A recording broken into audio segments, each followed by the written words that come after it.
Buddy the Elf, what's your favorite color? Eat. I'm busy, Mama. It's almost Christmas. Who ever heard of a skinny Santa? Eat. Because Santa is watching his saturated fats. Look, I am lactose intolerant. Why the hell did you take your shoes off? Why the hell are you dressed like a chicken? And I want to look him straight in the eye, and I want to tell him what a cheap, lying, no-good, rotten, four-flushing, low-life, snake-licking, dirt-eating, inbred, overstuffed, ignorant, blood-sucking, dog-kissing, brainless, heartless, fat-ass, bug-eyed, stiff-legged, spotty-lipped, worm-headed sack of monkey shit he is! Hallelujah! Holy shit! Where's the Tylenol? I want an official Red Ryder Carbine Action 2-inch range-ball air rifle. Christmas is still Christmas. Oh, Christmas isn't just a day. It's a frame of mind. Merry Christmas, you filthy animal. Tomorrow morning, 10 a.m., Santa's coming to town. Santa! Oh, my God! Who goes there? Us, of course. Who'd you think? Oh, well, then that's okay. Okay, who, may I ask, are you? Babo Natale. Pears Nicole. Topo Gijo. God bless us, everyone. Look, Daddy, teacher says every time a bell rings, an angel gets his wings. Success in the music business begins with a dream, a vision. This podcast will give you, the listener, the insight and tools to turn that vision into a reality. Meet the industry professionals who work day by day behind the scenes, helping to make those dreams come true. Welcome to the business side of music. Well, it's December, so that means one thing, and that is Merry Christmas, Happy New Year's, Happy Holidays, and whatever else I'm leaving out. In the studio with us today here in Nashville, Tennessee, Jack Sharkey is back with us. Greetings. Happy holiday greetings to everybody out there. It's just super exciting to do this. I'm a traditionalist, so I'll say Merry Christmas. But today we're going to talk about Christmas music, the traditions, songs that mean something.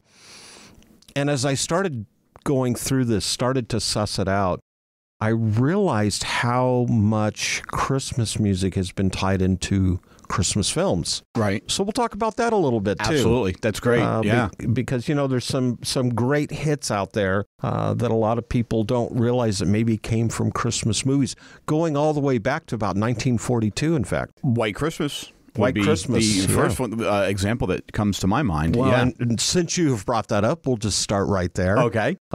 Absolutely, my favorite all-time Christmas song happens to be Bing Crosby's White Christmas. Of course. Irving Berlin wrote that. He actually wrote it for another film, from what I read. Oh, okay.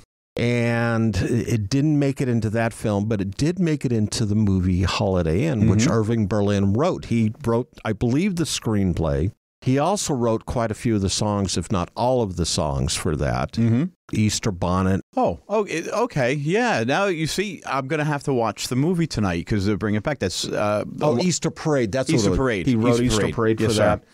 Sir. What a lot of people don't realize is the actual song White Christmas, which went on to be just a ginormous hit for Bing Crosby, was not supposed to be the hit. There was a Valentine's song. Let me see if I can find it here. In fact, I was looking it up. Boy, you think I'd have my notes together. Well, it's a Christmas special. You're busy, you're shopping, you're imbibing, you have eggnog on your brain. It's, you know. Be Careful, It's My Heart. That was supposed to be the big hit. It was supposed to be the Valentine's Day release. Which I've never heard. Yeah, it went so far underneath the radar. But White Christmas, and of course the movie was titled Holiday Inn. Now, here's a little bit of useless trivia for you. We've all stayed in one. We've all stayed in a Holiday Inn or a Holiday Inn Express. Yeah. That hotel brand name literally came from this movie. I always wondered if it did, and it does. Okay. So that's kind of cool because this would have been right after the war. Right. When the chain hotels and restaurants were starting to happen, and I kind of love that. That's actually great useless trivia. I like that. Yeah. And part of the set of that hotel was based on an actual inn that is not in Connecticut, where Holiday Inn was based out of. It's an actual inn in Northern California that I think is on the Russian River. And you can still stay at that place. And the set and scenery for the movie was built off that hotel. Oh, no kidding. Yeah, because you get such a New England vibe, obviously, from that movie. And I would think anything in Northern California would be the exact opposite, but it's the magic of movies. It's kind of cool. But I digress. Sure. When we talk about music as kids growing up, Christmas music growing up, it was a lot different back then for us than it is for our kids today. We have, Debbie and I have one son, Patrick, who literally swears that Die Hard and Lethal Weapon are Christmas movies. That's like those Facebook memes. Is this dress black or is it, gray or whatever? Is Die Hard a Christmas movie or is it not? I'm in the camp of it's not a Christmas movie, but that's just me. That's just me. In fact, when you say that, because the big hit really that is associated with Die Hard is Christmas in Hollis, which was Run DMC. Fabulous. One of my all-time favorites, right? It's just a great, great song. And one of the fun things was introducing that to my kids when they were younger. And I didn't introduce it to them as a connection to the movie. I introduced it to them as a great song.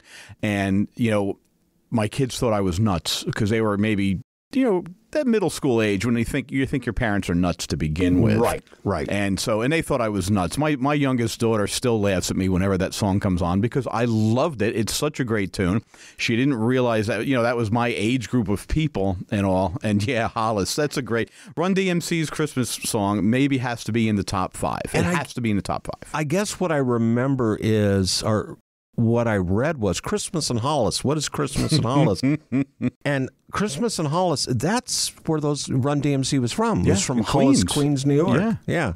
See, as an original East Coaster, right? So that reference was immediate because you get it, and you knew people from Hollis, and maybe you had family members from Queens, whatever. So it was an immediate thing. But I imagine once you got outside of the tri-state area, it was a little like, what is exactly going on here? Yeah. So it kind of ties in all together that when you hear a certain song in a movie or a Christmas television show. Now, let me preface that by saying we're not talking Hallmark movies. Oh, good. That's a good thing. Now, I'm a Hallmark Christmas movie fan. Just ask my wife. I'll sit and, I'll binge on them. Okay. Because it's harmless. I've never watched one, but go ahead. Okay. Well, when we get done here, we're going to go in the living room, turn one on. I'm on. Yeah. You'll last 5 minutes. By the way, let's not forget, you brought the official rum, I guess, or the unofficial rum for the podcast that you and I are doing. For the Between the Notes podcast. Between the Notes. And That's that is... It's Diplomatico, and this is their exclusiva. Exclusive Reserva. Right. And so I would just like the people at Diplomatico to know that we are, in fact, a champion of your rum for our podcast. So, which it's getting competitive because mine is bourbon, yours is exactly, rum. Exactly. And last time when I appeared, and it's the same thing when I hang out with my son, both are bourbon drinkers. I'm not a good bourbon drinker. The taste lasts with me for an awfully long time. I was like, well, you know what? It's like a good cigar. Yeah. So when I came in, I said, this is just for my presence here in the studio, right? So I can keep up with you. That's all. Yeah. Well, that's okay because we seem to be going down a rabbit hole with alcohol when you do a podcast. It's not Christmas yet. Yeah. Put some eggnog in there, and then we're ready to be right back in. I was going to say, when we go watch the Hallmark Christmas movie, you may want to uncork that. So speaking of Christmas movies, my favorite, first of all, having children of that age, Elf with Will Ferrell is among, right? Wonderful movie. But Scrooged with Bill Murray. Is one of the greatest Christmas movies in my list. So underrated. Yeah. And you think, and there's two reasons why that movie goes above and beyond, and that is David Johansen, or as most people might know him as Buster Poindexter, played the cab driver ghost of Christmas, whatever. Utterly brilliant. And then Carol Kane is, I don't know why she hasn't won every Academy Award that could possibly be made for somebody, or a comedic actress for that movie. Just that alone fabulous. So I needed to have a plug in there for Scrooged because it's my favorite. Well, and the all-important thing being left out, the guy who wrote the music, Danny Elfman from Oingo Boingo. Yes, right? And probably every other really cool movie and TV show that you can think of. You get him and Tim Burton together. And it's wonderful, wonderful stuff. That's a great point. Yeah. Yeah. So if you had to rate top 10 Christmas movies. Movies, okay. Yeah, and we're going to get into the music because that's what we're all talking about. Elf fits in about where? Well, Elf would be number 2 for me. Let me correct that. Elf is number 3. And that's how you can tell that we didn't script this because I'm trying to do the math in my head. Elf is number 3. Scrooge is number 2. And then the 1951 A Christmas Carol with I can't think of his name right now. It's in black and white. It's wasn't in English. George C. Scott. It was the guy before him. No, this was from 1951. Yeah. That's the all-time favorite. To me, that's the ultimate Dickens Christmas Carol. There's 2 English ones. One's from the 30s maybe, and one's from 51. And I can picture the fella who played the lead. I can't think of his name right now. Brilliant. And so I live for that one every year. And then number 4, you got to go with It's a Wonderful Life. Oh, yeah. Right? Absolutely. And then at this point, I don't know. About a number 5, if I even have a number 5. Probably Miracle on 34th Street, the original. The original. Yeah. With young Natalie Wood. Yes. Yeah. Yes. With me, I said, of course, number 1 would be Holiday Inn. Number 2, and this one, and it gets back to the music. Right. I would almost have to say Elf.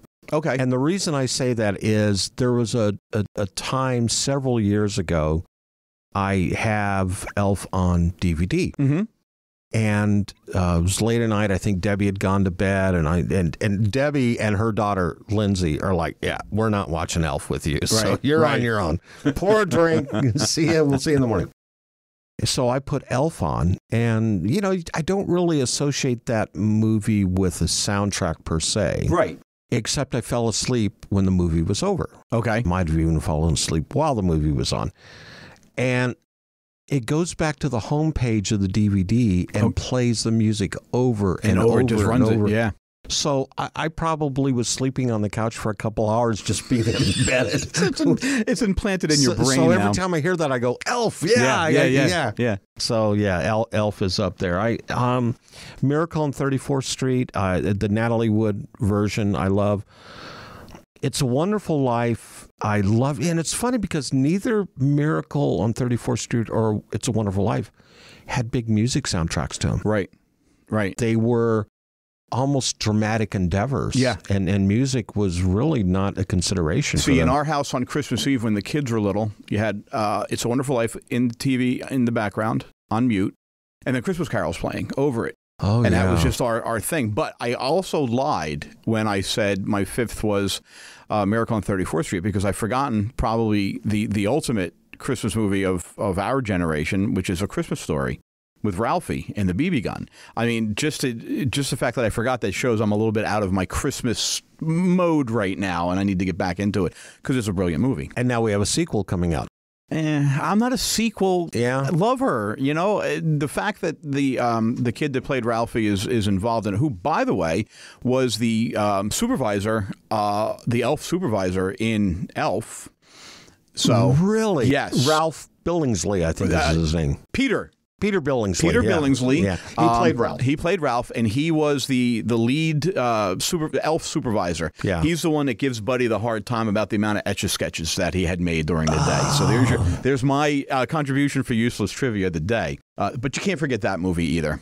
When we get back to just good old Christmas music and take it out of the films, one of my favorite traditions every Christmas morning was to put on Johnny Mathis and all of his great Christmas hits. Sure, it's a wonderful record.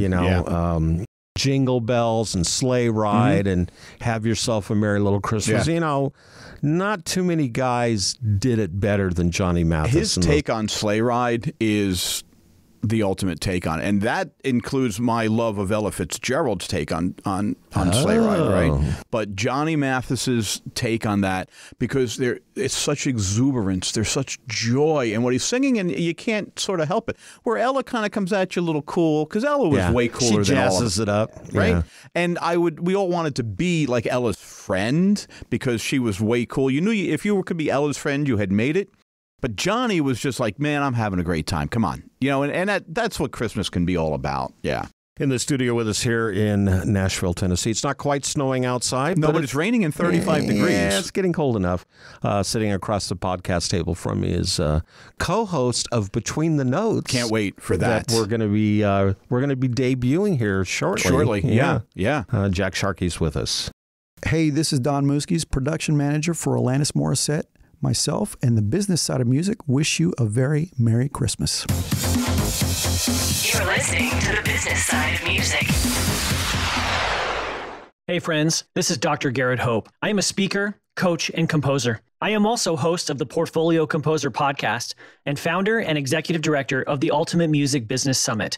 The third annual Ultimate Music Business Summit is a 3-day virtual conference that will be held on January 5th, 6th, and 7th, 2023. This 3-day virtual event features over 24 speakers to help you build your music business. As a musician, you care about your art. You want to make a difference in your community and in the world. You want to pass your knowledge on to your students. And you want to do more than trade your time for money and just get by every month. UMBS is all about the one thing you didn't learn in music school, realizing that you are a business. It offers dozens of ways to build a career as an independent musician, including marketing, copywriting, studio development, mindset, money, and networking opportunities. Whether you're a composer, touring musician, studio teacher, recording artist, or professor, UMBS is for you. Get your ticket now at musicsummit.biz. As a musician, you have a dream, that vision of what success looks like for you. Though it's not only about the money, money is part of it. Whether you've been extremely successful or you're just striving to maintain a regular cash flow, you need a plan. Money Concepts can help you develop a customized plan to achieve the financial stability and success you want. For over 40 years, Money Concepts has been providing holistic financial planning services to individuals, families, and business owners.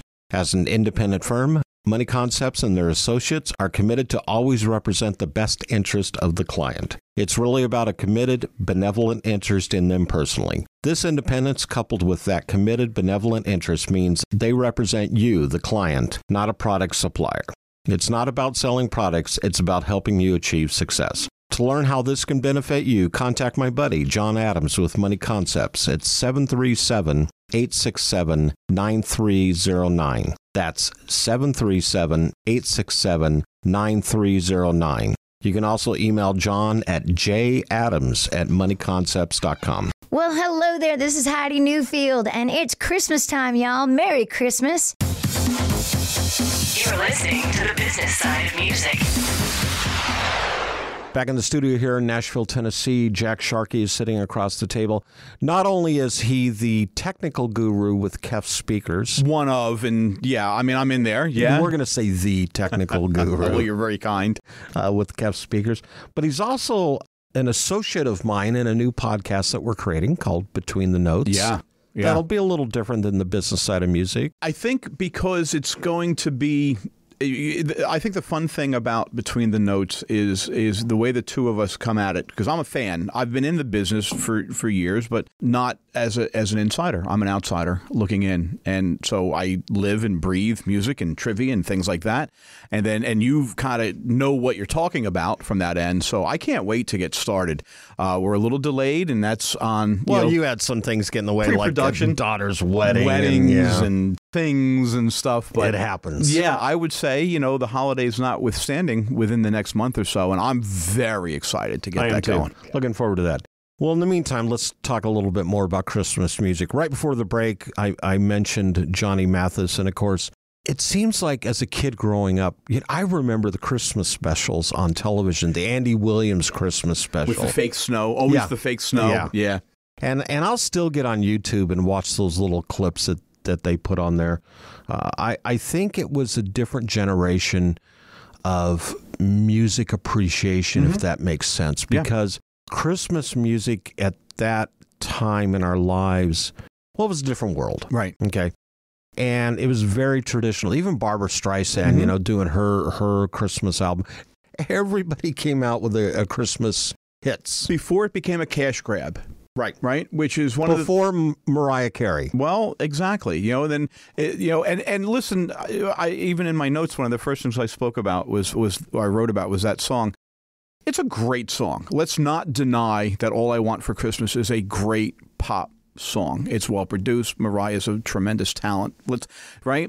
But I can't listen to the song because I'm being told it's a great song. Yeah. Not only by the powers that be or by the industry, but by the artist herself. And listen, Mariah, I love you. I love your song. Let me decide if I think it's a great song. That's my problem with it, is we're pushed. When it first came out in 92, okay, kids loved it. It was wonderful. It was a really beautiful song.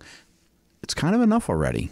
You know, that's my opinion. Well, and I agree with you from the perspective that I think it's just been overplayed. Yeah. Now, when you say that, well, why don't you say the same thing about Holiday Inn or White Christmas or a Christmas song? Or it's organic. Yeah. There's a difference. Yeah. You know, and you go back to the Christmas specials in the 60s and 70s.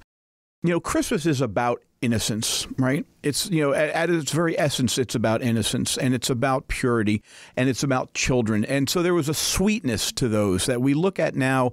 We're a little jaded about it. Oh, isn't that naive? Yeah, that's kind of the point. Yeah, right? it is the point. Right. And I think that's why Christmas and Christmas music is such a powerful force in our society, because whether we want to admit it or not, we want that. We would rather all be in an Andy Williams special than in some horrible thing that, you know, is out there today. It's the truth. Yeah, right? Bad Santa. That is utterly perfect. We'd all rather be in an Andy Williams special than in Bad Santa. Yeah. Yeah. And you know what?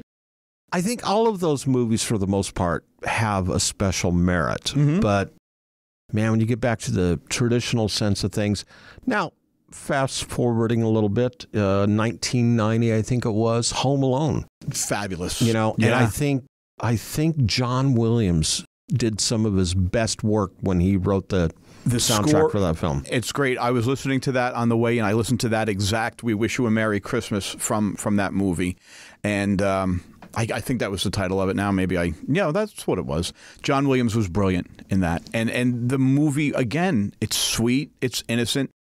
It's comic book fun. It wasn't harmful. It wasn't, you know, and that's what makes that movie so sweet. I never think of that as a Christmas movie, though. I think of it as a Thanksgiving movie, which is, I think, because it's one of the first movies I took my son to, just he and I, to the theater, and it was Thanksgiving weekend. So, like Planes, Trains, and Automobiles, in my brain, Thanksgiving movies. Yeah. Yeah. See, I didn't even think about that. Yeah. That's, of course, anything John Candy, you know, it's right up there with me. Yeah. Jumping back to Home Alone, somewhere in my memory, which was the title track for that film, every time you hear it on the radio or on something, boom, it not only takes you to Home Alone, but it kind of takes you to that Christmas time type vibe. To that city or that little village in Chicago that they made so wonderfully that we all want to live in. We all want to live in, running down to the pharmacy to buy a toothbrush. Right. That's where we want to be. Again, that goes back to the innocence of Christmas and why it is so important to everybody. And I think as we embrace that innocence once a year, you know, it sounds kind of corny, sounds kind of trite, but wouldn't it be wonderful to stretch that out? You know, maybe make it into February. We might all be a little better off, right? Or at least January 1st, not cut it right off, you know. Take the tree down, we're out of here. Yeah, it's New Year's Day. But we're so sick of it by then because it's just on and on and on. You're talking to a guy who will literally watch Hallmark Christmas movies in July, okay? I will do that. Jumping back to Home Alone, of course, the one scene with John Candy, you know, with the polka band, you know, trying to get Kevin McAllister's mom home. Yeah. I had the opportunity to meet John Candy back in the late 80s. Did you? I was on Ringo's All-Star Tour, and I think we were playing in New Jersey, the Garden State Amphitheater, I think is where we were. Garden State Arts Center, right? Yeah, Garden State. My home theater. Mondale, New Jersey. Homedale, I'm sorry. Homedale, New Jersey. We were in Homedale, New Jersey. Exit 112 on the Garden State Parkway for those of us who have been in the area. Yeah. And John Candy just showed up backstage. No kidding. And so when the show would end, the every night, you do the set and then thank you, good night. Everybody walks off the stage. You wait 1 minute for the prerequisite, encore to come out. John Candy went out and started doing a shtick. Did he really? Yeah, at the Art Center, in front of whatever it was, 10,000 people or something. Yeah. And I remember him saying, thanks so much to Ringo and the boys. Menudo will be out in a few minutes, And I mean, he was just a laugh. Right. Well, then the show's over and we're going back to our hotel in New York. And I'm getting on the elevator and there's John Candy. Really? And I got to ride up with him. Yeah. And just the guy was so genuine. He is what he said he was. Yeah. So every time I will see a movie, whether it's Planes, Trains, and Automobiles or Home Alone or Uncle Buck or any of those, right? That's John Candy. That's wonderful. What a great memory you have. Yeah. To carry that memory with you is yes, what I mean. I'm very to fortunate. Own that memory. Yeah. So anyway, that's my Home Alone memory. That's I great. hear that music. And I think another one too. And it ties in a little bit with Home Alone, but it also ties in with, I think, was number 3, number 4, definitely top 5 for me in movies and songs. And this song actually might be number 2 or number 3, is the film The Santa Claus with Tim Allen. Okay. And there's a song that is in, and they don't play the entire song, which is interesting, but it still means something to me every time I hear it. And it's also in Home Alone, and that's Carol of the Bells. And Carol of the Bells, by the way, was the song I was listening to from the John Williams score. Oh, yeah. So sorry about that. Yeah, I knew I was wrong about that. But yeah, now that's a different version of it, though. They're different versions, yeah. But every time I hear it, I just go, yeah, okay, this puts me in the Christmas spirit. Right. So I think, that song in itself, Carol of the Bells, and I tell you who does a great job of it. They're called the Piano Guys. I don't know if you've ever seen them or not. I have not seen them, but I have heard them. Yeah. They have a video, and I post it. It's on YouTube, and I post it every year. And now the Piano Guys is kind of a little bit of a misconception because it's really a couple piano guys and one cellist. Right. And the cellist does this rendition of Carol of the Bells in this music video, and it's really just him. And they layer him playing the different parts out in the snow and on an ice skating rink and in the woods. And yeah, I listened to that, and I'm like, okay, get the eggnog out. I'm ready. That's great. Let's do it, yeah. So I think Carol of the Bells is probably right up there as one of my all-time favorites. That, and it's funny, it brings me into an area that's always a little touchy. Certainly in my family, it's very touchy because I'm the outlier in my family when I name these next 2 Christmas artists, which I'm not going to use a superlative here. I don't enjoy them. They're not enjoyable to me. Okay. The rest of my family thinks that I am as wrong and tone deaf as they come, and that's fine. But Mannheim Steamroller and Trans-Siberian Orchestra is, and again, it's because I don't want to be all hepped up and angry at Christmas. I want to kind of be mellow and relaxed. Right. And so as soon as you said Carol of the Bells, the first thing that comes into my mind is the version by Trans-Siberian that is just too much for me. It is a little aggressive, isn't it? Yeah. Yeah. And it's funny, it goes back to what my feelings about the time of the season are. Yet for, my kids and my family, it's a staple. It's and I imagine that's kind of what my parents may have felt when they heard Springsteen's Santa Claus is Coming to Town, right? Yeah. Right? I'd have to agree with your parents there, I think. See, now, I love it, and I have a very specific memory of the very first time I heard it and who I was and what I was doing at the time. And so regardless of how old I get, the first time I hear that song every year, I'm brought back to a parking garage in Toms River, New Jersey.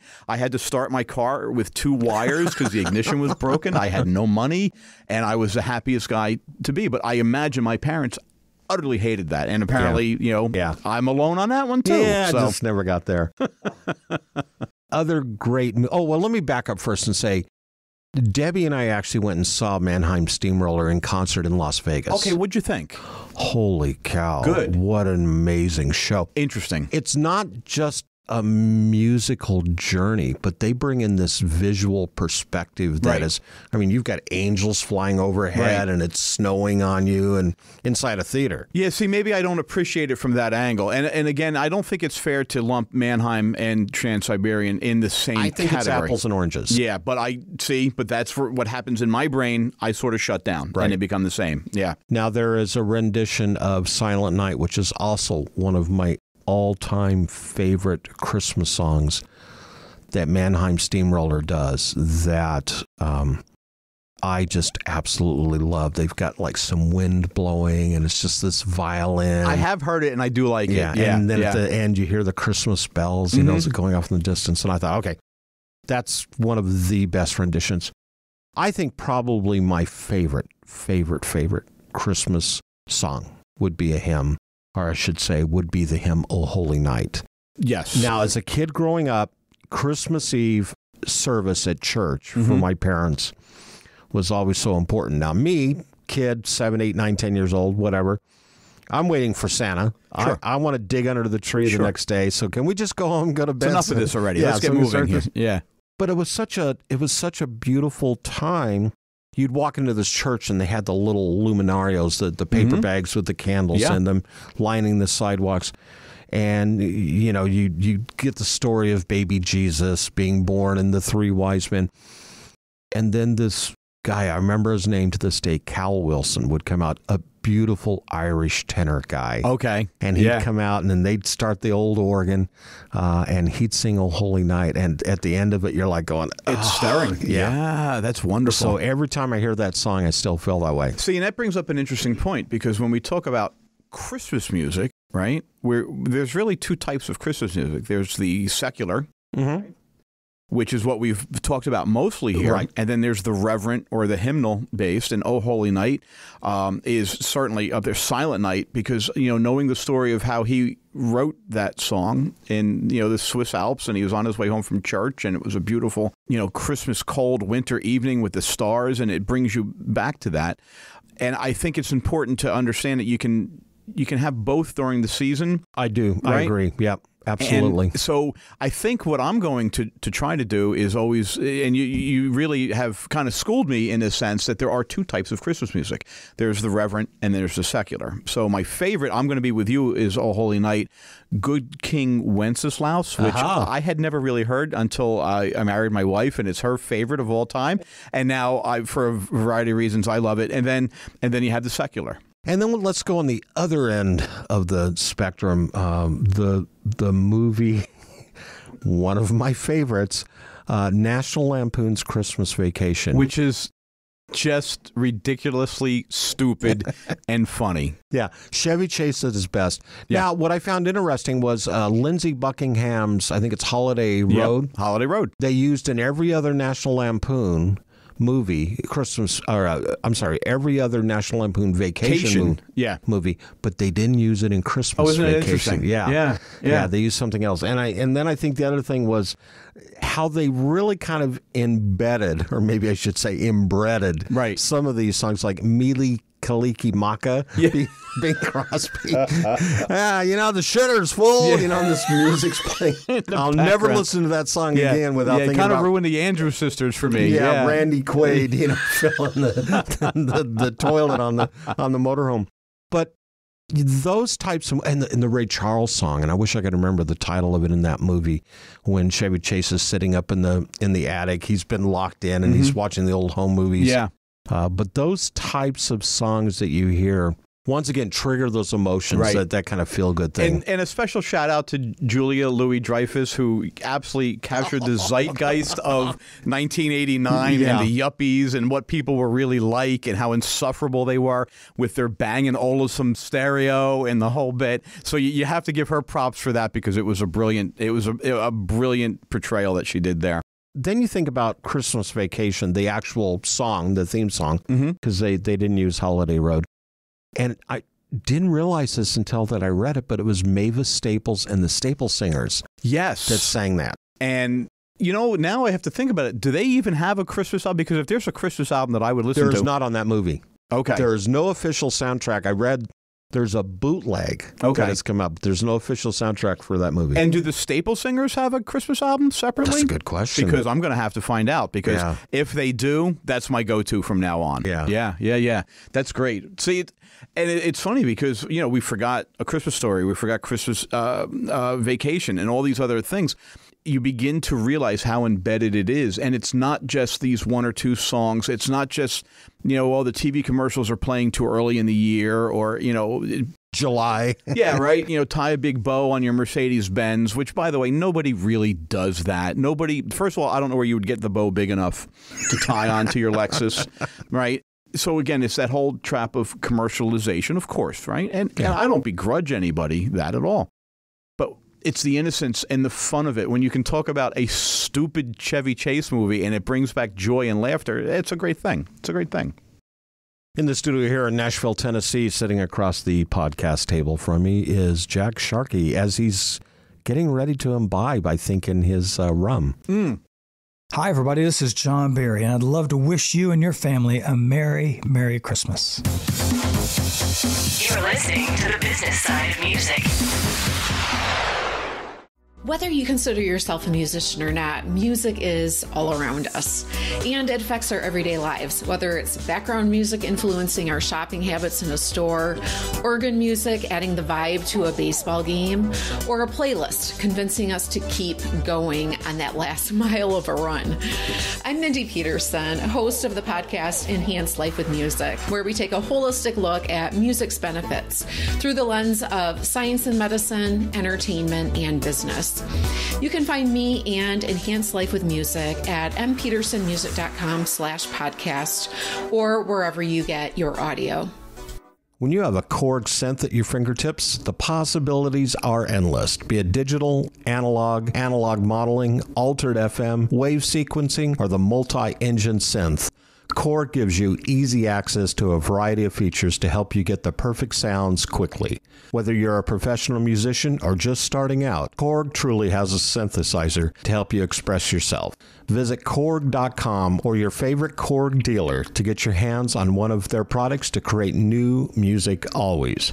Korg, the official sponsor of the business side of music. Hey, this is Doug Robertson, Doug Song Guy Robertson. Hey, Merry Christmas! You're listening to the business side of music. Back in the studio here in Nashville, Tennessee, Jack Sharkey is sitting across the table. And let me clarify, he is drinking water. Yes. But you did bring... I did. I brought Diplomatico Reserva. This is going to reside here at Music Dog Studio as part of the Between the Notes podcast, which we will probably be filming not in the morning hours like we are this. Right. So I don't want anybody to get the wrong idea. But if the folks at Diplomatico are listening, you can get in contact with us, and we'll be more than happy to have you be part of the Between the Notes podcast. It's very good rum. Yeah, we're going to find out sooner than later. So during the break, we heard from our continuity person. Continuity checked in with us. Yeah, over the intercom. Over the intercom. Hey, I love your intercom system. You forgot Silver Bells. Well, I thought we had mentioned it, but maybe we didn't. Silver Bells is absolutely my wife's favorite Christmas song. And again, it brings us back to this place that maybe it existed, maybe it didn't. It brings us back to this snowy street in the nice little town and wherever we want to live, but maybe we didn't really live. And it's the hustle and bustle, and you took off from work or took off from school, and that joy. And that joy is what we're chasing. It doesn't really exist. But then I say, did it ever really exist, or is it this place? I think it existed in our minds. Yeah. And that's okay. And it's perfectly fine, because if I can listen to Silver Bells and be super excited about that special gift and the packages, and the Andy Williams is beginning to look like a lot like Christmas, right. Or Let It Snow, or... Right. It's okay, because, I don't need to necessarily live in that world as long as I can go to that world. And that's what music does for us. It takes us to places where we can't go physically, but we can certainly go emotionally. And that's the best part. And I think we overlooked another one that was reminded to us during the break, and that's Rudolph the Red-Nosed Reindeer. Yeah. Gene Autry. Yes. Did that back in 1930 something. It was late 30s. Yeah. May have even been a little bit before that. And that Santa Claus Was Coming to Town came out at around the same time. The 30s, the Great Depression, things were not so good. Right. And the amount of Christmas music that is part of our dialogue and part of our lexicon now came from some very, very difficult times. You had mentioned Bing Crosby and Christmas Island is one, and I'm not even going to try and butcher the title that he did with the Andrews sisters. Oh, the Kaliki Mikilaka. Very nice job there, I think Bob. I just butchered that again. Yeah. Came out during World War II. Right? So, yes. These 30s and 40s are some really, very difficult times. People were trying to forget a lot of things. Yeah. And that's okay. And there are so many parallels to where we are today. But maybe that's just the way the human condition works. And maybe that's the importance of Christmas and Christmas music, whether it be secular or it be reverent. That's and that's something that's really kind of exciting and fun. It gets lost sometimes when all we do is complain about All I Want for Christmas being on the radio too much. Well, and we're going to dig way back here. Okay. But I want to get to what you want to talk about because it's near and dear to my heart too. But getting down that path, a couple of things. Claymation shows that came out. You had Frosty the Snowman. Yeah. You had Rudolph the Red-Nosed Reindeer with The Land of Misfits. Yep. Those were great movies. But I think the one that trumps them all is the Charlie Brown Christmas special. It's the best. And when you know the story of it, how it was, almost an afterthought, it was produced so quickly. And I don't want to use the word too much, but it's that innocence again, that naivete that is around that, but the message is so strong. And it's just part of our lives. Which one came first? Was it the Thanksgiving or was it Christmas, the Charlie Brown? I believe it was Christmas in '66. Okay. And then the next year was Halloween. And then the Thanksgiving one came shortly after that, I believe. But, you talk about the soundtrack to a Christmas special or any television special. Vince Guaraldi, one of the unheralded jazz pianists of the time. And it's a brilliant record all on its own. Forget Christmas time. It's brilliant on its own. And then you add that in. And this speaks to my love for that album. At Linus and Lucy, da-da-da-da-da-da-da, right? Yeah. 51 seconds in, Mr. Guaraldi had a little bit of problem with the note that he hit there, and he kind of fat fingers a note, and it's plain as day, and you can hear it. That would never be allowed today. Got to retake that, got to redo that. But the beauty of that is how human it is and how joyful and spiritual it is in that sense, because there's no, you know what, that takes pretty good. Yeah. Fat finger notwithstanding, let's go for it. And so every year when I hear it, and, I used to think, let me ruin this song for you. And it doesn't ruin the song. It makes the song even more special. Well, it makes it humanistic. Yeah. Yeah. Which, again, is lost in today's day and age because we've kind of let perfect be the enemy of good sometimes. And in the pursuit of perfection, which you can do so easily now. Oh, in this business, yeah. And, my world includes mistakes and errors and things that didn't go real well. Oh, good. I thought I was the only one. No, I'm right there with you. And apparently so is Vince Guaraldi and his utterly genius take on that special. Yeah. I'm going to have to go back and listen to that. Because 51 seconds in, folks. It's right there. Yep. Wow. Yeah. Yeah, such a great soundtrack. And every time I see that and it's sad because you don't see it on television much anymore. Thank goodness we own the DVD set that's got Christmas and Thanksgiving and Halloween in it. But it takes me back to when my kids were kids and they were doing their Christmas pageants at school. And, I'm so thankful that I videotaped some of that. Mm-hmm. Because once again, when we talk about, was it really an innocent time? Right. All you have to do is go back and watch your kids in those pageants and go, it was an innocent time back then. Was the rest of the world insane? Absolutely. Doesn't matter. Yeah. And I think that's the connection. Because to me, my father was in a good mood one day a year. And that was the day that we went up in the attic and got the Christmas decorations down. But it was the smell of the plywood. Yes. The smell of the insulation. And we had a weird sort of ladder you had to climb up and get into this little hole to get in the attic. And it was like really horrible. Oh my gosh. Except for that one day a year. Yeah. And that, again, like I said, my memories are so strong of that because more than Christmas Day, more than any other time, that was family. That was a day. My mom had on this Jack Jones Christmas album on our little horrible stereo we had downstairs. and as things started to become available on CD and whatever, I was telling my wife, I have to get this Jack Jones Christmas album. It's the greatest Christmas album ever. You'll never hear anything better than Have you found it? Yeah. Yeah. It's okay. Yeah. Right? It's okay. But it's in my brain. That was my mom's favorite. So now we're talking, 50 years ago or more. It's the memories that were attached to it more than the music. Yeah. And the beautiful thing, Harry Connick Jr., to my children, his first Christmas album with Santa Claus. I can't think of the song. I just was listening to it where Santa comes and takes them out the window and they fly around town and stuff and happy ho ho ho. I'm losing it here. Yeah. But and this is perfect. I've got that deer in the head. Like you're not helping me, Bob, at all. My off-key rendition notwithstanding. But that's what makes it perfect because to my family, to my kids, that's Christmas to them. When we brought that out, that and the Leon Redbone. Oh with my Dr. gosh! John, Yeah, Dr. John album is stunning and spectacular, and that kind of gets us back to Elf because the snowman in Elf, same guy, loosely based Leon, on... and actually Leon Redbone voiced that snowman. Oh, did he really? He did voice that. Yeah. Again, Jon Favreau, shout out for your brilliance on doing things like that. But here's some obscure music that's really good, and I think the beauty thing is that every family has their own attic smell. They have their own Jack Jones album, right? And we never want to lose sight of that. It's so interesting that you say that, and I'm going to ask you a question here in a second, so be ready. But I remember as a kid, and it was right around Thanksgiving every year. I think the turkey hadn't been, put away for the day. We would do the same thing. My dad would get the ladder out. We'd go up into the attic in the garage. Yeah. And I remember the smell of those cardboard boxes that all the Christmas ornaments are. Now everything's in plastic tubs. That's what we keep everything in. I still have all of my parents' I shouldn't say that.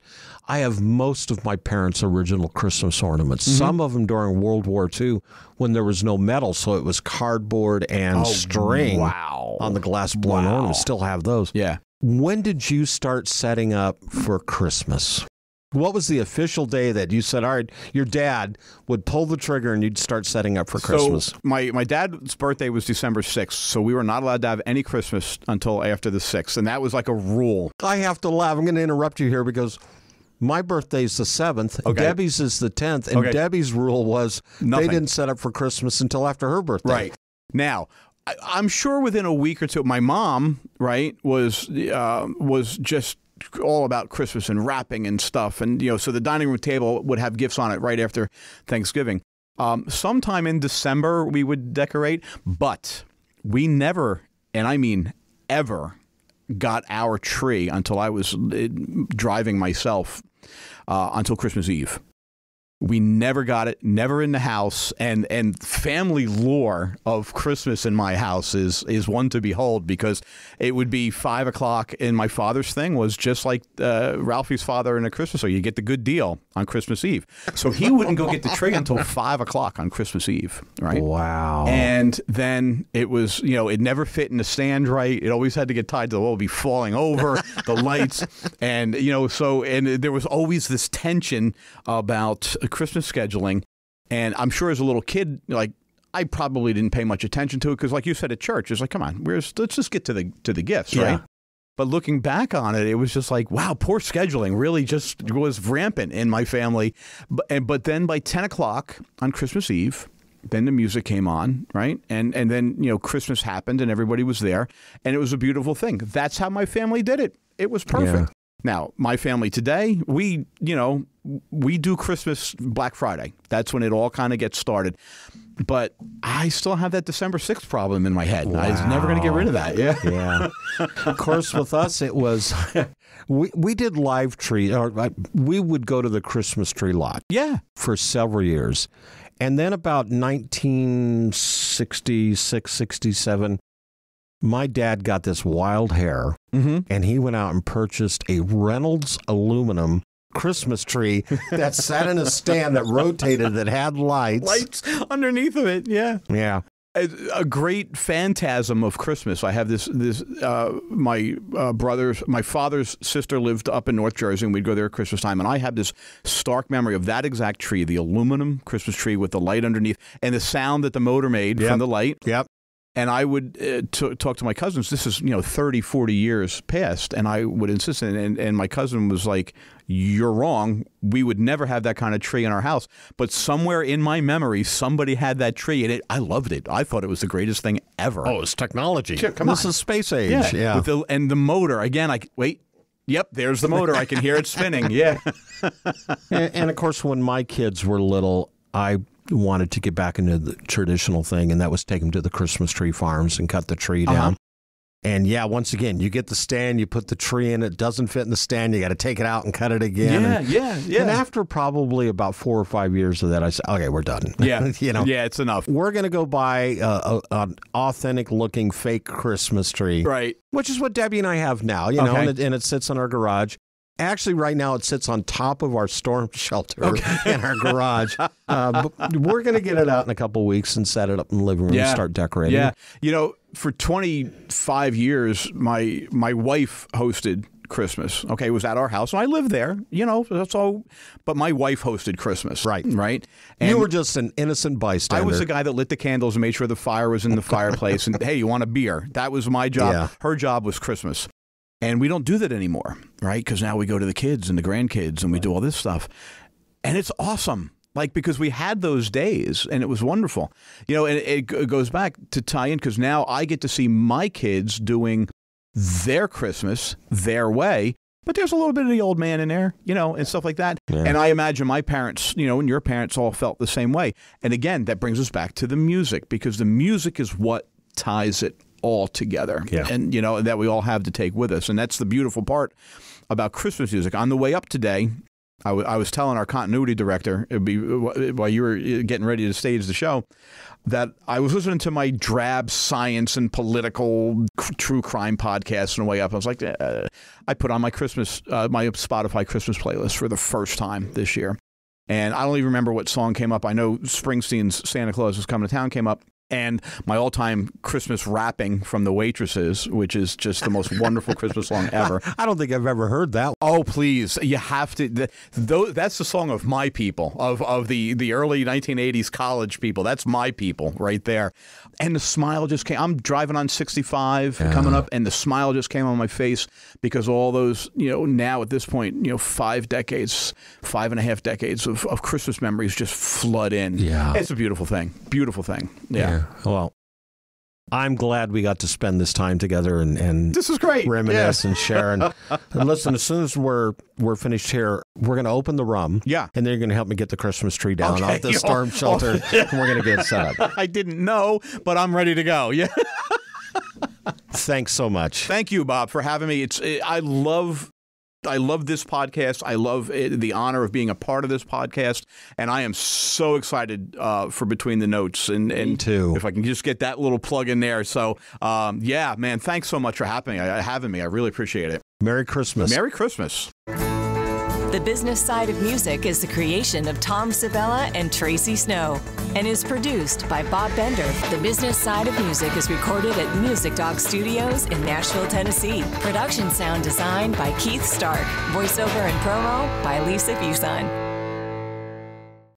Hi, this is Elena, and I want to wish everyone a Merry Christmas and a Happy New Year. Check out my song here called Santa's Got a Brand New Boat. Shop shut down, all the toys are delivered, sleighs put up, time to shake off the shiver. Headed south with a reindeer this winter, where the sun hits the ocean with a golden glitter. I thank you, Trip, for the missus and the elves. This year St. Nick's treating himself. Santa's got a brand new boat, cruising off the snow-white coast. Ho, ho, holiday vacay on the SS Mistletoe. Yeah,